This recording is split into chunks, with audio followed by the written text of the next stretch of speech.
8h, le journal David Doucan, bonjour. Bonjour Pierre, bonjour à tous. Toute l'actualité du jour. Vous connaissez l'expression avaler son chapeau. Depuis 24 heures, elle est associée au Premier ministre. La limitation à 80 km/h ne s'appliquera finalement pas partout, il l'a confirmé, mais Édouard Philippe est-il vraiment en train de reculer en race campagne ? Décryptage dès le début de ce journal. L'anesthésiste de Besançon reste libre le temps de l'instruction. La décision est tombée cette nuit. Il est soupçonné d'avoir empoisonné 24 personnes, dont 9 sont décédées. Et enfin, Roland Garros, c'est dans 9 jours et ce n'est pas encore cette année qu'un Français arrive favori. Le chef du service des sports d'Europe 1 n'est pas optimiste. Vous l'entendrez à la fin de cette édition. 8h12, Vincent Hervouette, on vote aussi pour les européennes au Royaume-Uni. Et devinez quoi, la campagne est dominée par les Brexiteurs. 8h15, Audrey Crespo-Mara reçoit Yannick Jadot, tête de liste Europe Écologie Les Verts pour les élections européennes. Europe 1.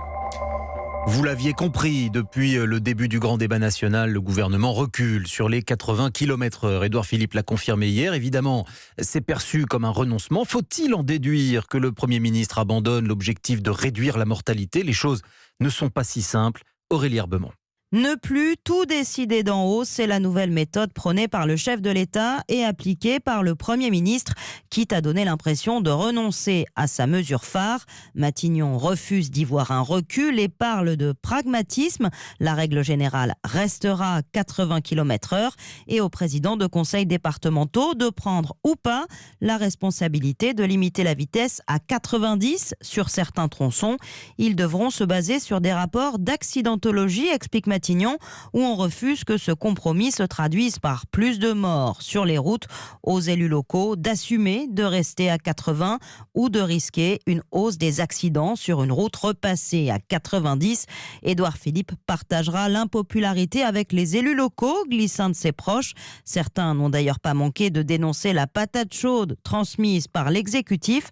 Matignon fait un pari, les 80 km/h resteront en vigueur dans beaucoup d'endroits. Aurélie Herbemont du service politique d'Europe 1. Dans l'actualité aussi, David, le docteur Frédéric Péchier reste libre. Oui, sous contrôle judiciaire, mais libre. Décision du juge cette nuit. Je vous rappelle que cet anesthésiste vient d'être mis en examen pour 17 cas d'empoisonnement. Il faisait déjà depuis 2 ans l'objet d'une instruction pour 7 chefs d'inculpation identiques. En tout, 9 personnes sont décédées. Écoutez l'un de ses avocats, maître Jean-Yves Le Borgne. Le magistrat a considéré que ni les problèmes de sûreté, c'est-à-dire de présence aux convocations de la justice, ni les exigences de l'instruction ne justifiaient une détention.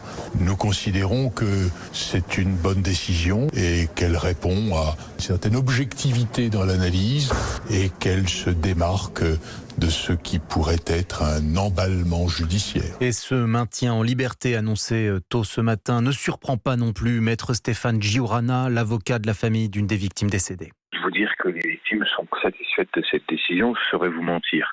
Maintenant, moi j'avais un peu expliqué à nos clientes que dans la mesure où M. Péchier était déjà placé sous contrôle judiciaire, il y avait effectivement un risque très important que cette décision soit reprise, ce qui fait que pour moi personnellement, ça n'est pas une surprise. Donc elles étaient préparées à cette décision. Maître Stéphane Giorana avec Yasmina Katou pour Europe 1. On va parler maintenant des élections européennes, David, et Marine Le Pen s'envole pour Milan. Oui, parce que demain, elle partagera l'estrade d'un meeting avec Matteo Salvini et d'autres nationalistes venus d'un peu partout en Europe. C'est le cœur du discours du Rassemblement national qui promet de renverser le cours des choses grâce à une alliance des populistes. Mais un score important en France ne signifie pas forcément l'arrivée d'une cohorte de députés eurosceptiques à Strasbourg. Adrien Beck. Une possible victoire en France, mais pourquoi faire ? Sauf énorme surprise, avec 70 ou 80 élus, le RN et ses alliés seront bien loin d'avoir la majorité au Parlement européen le soir du 26 mai.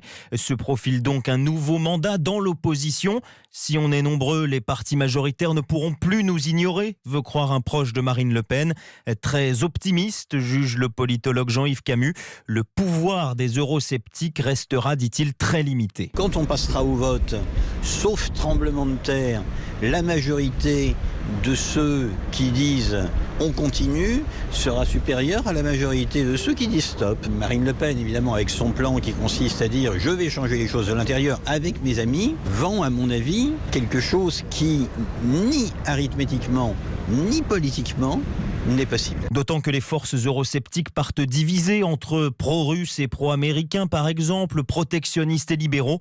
peu probable que tous arrivent à s'entendre pour former un seul et unique groupe. Adrien Beck du service politique d'Europe 1. Europe 1. À suivre dans ce journal de 8 heures, depuis 6 mois, la crise des Gilets jaunes. Dans un instant, le manifeste d'un casseur en détention. Il a écrit une lettre pour justifier sa violence. À tout de suite. Et la suite du journal avec David Doucan. Le mouvement des Gilets jaunes a commencé, tenez-vous bien, il y a maintenant 6 mois. Oui, la fameuse mobilisation du 17 novembre. Et depuis, combien de samedis jaunes sont devenus noirs ? Nous vous parlons ce matin d'un casseur. Nous vous avions révélé son parcours destructeur lors du 13e samedi de mobilisation. Il va être entendu par les juges cet après-midi. Et figurez-vous qu'il a écrit une lettre depuis sa cellule. Il est en détention provisoire. Une lettre dans laquelle il revendique son action. Ce sont des informations Europe 1 signées Salomé Legrand. Il avait incendié une Porsche, un véhicule sentinelle, attaqué un fourgon pénitentiaire et une voiture de police, dégradé une dizaine de vitrines au marteau, essentiellement des banques et des assurances. Un black bloc, un casseur. Quand on lit cette longue liste, il y a de quoi me prendre pour un fou furieux, admet Thomas depuis sa cellule à Fleury-Mérogis. Et pourtant, sur 4 pages, le jeune homme assume. Il mentionne son enfance dans une petite ville du Poitou, raconte l'adolescent qui rêve de voyage et d'aventure, l'étudiant qui déchante à la fac et découvre les blocages et l'engagement militant. Depuis, il vit à la campagne où il a développé une passion pour la construction et le bricolage. Les Gilets jaunes, c'est le mouvement le plus beau que je connaisse. J'ai d'abord manifesté pacifiquement, assure-t-il, avant de voir la violence légale et ce sont ces mots, les policiers qui gazent et qui mutilent. Il revendique, je cite, un usage juste de la violence, bien conscient qu'un tel manifeste risque de le laisser un peu plus longtemps en prison. Les informations de Salomé Legrand du service police-justice d'Europe 1. C'est encore une hypothèse, David, mais on se dirige de plus en plus sûrement vers un déremboursement des médicaments homéopathiques. Oui, c'est en effet la recommandation de la Haute Autorité de Santé. Et cet avis, elle le donne sur demande du gouvernement. Le docteur Mathieu Calafiore avait signé une tribune contre les médecines alternatives. Il se réjouit de la position de la Haute Autorité. Le préavis de la Haute Autorité de Santé montre que, a priori, on s'orienterait vers un déremboursement de l'homéopathie uniquement au titre de son absence de preuves scientifiques d'efficacité au-delà de l'effet placebo. Ça donne du crédit à toutes les autres décisions qu'on prend aussi sur le médicament. C'est-à-dire que quand un médicament n'est pas efficace ou n'a pas pu faire la preuve de son efficacité, on arrête de le rembourser pour se concentrer sur ce qui a fait ses preuves justement et donc allouer les fonds de la sécurité sociale sur des choses qui ont fait leurs preuves. Mathieu Calafiore, médecin généraliste et maître de conférence à Lille avec Jean-Gabriel Bourgeois pour Europe 1. Et Roland Garros, c'est déjà dans 9 jours. Oui, et ce qui, comme chaque année, démontre que l'été arrive. Mais c'est aussi une tradition, on s'inquiète au sujet des joueurs français. Auront-ils cette fois-ci le niveau ?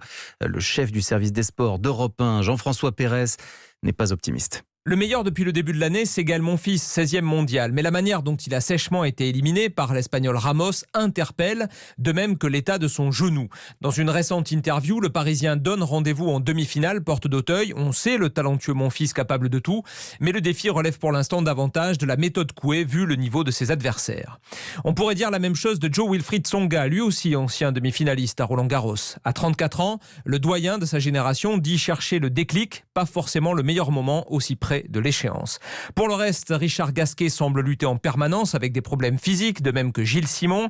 Enfin, Lucas Pouille, la nouvelle locomotive du tennis français, peine à retrouver le niveau qui avait fait de lui un top 10 l'an passé, et ce, malgré l'apport d'Amélie Mauresmo qui l'entraîne au quotidien. Bref, à 9 jours du coup d'envoi, le tennis français est à l'image du site de Roland-Garros, en chantier. Jean-François Pérez, chef du service des sports d'Europe 1. Et en effet, Jean-François le rappelle, le site de la Porte d'Auteuil est en pleine rénovation. Les travaux s'interrompront cependant pour la durée du tournoi du 26 mai au 9 juin donc.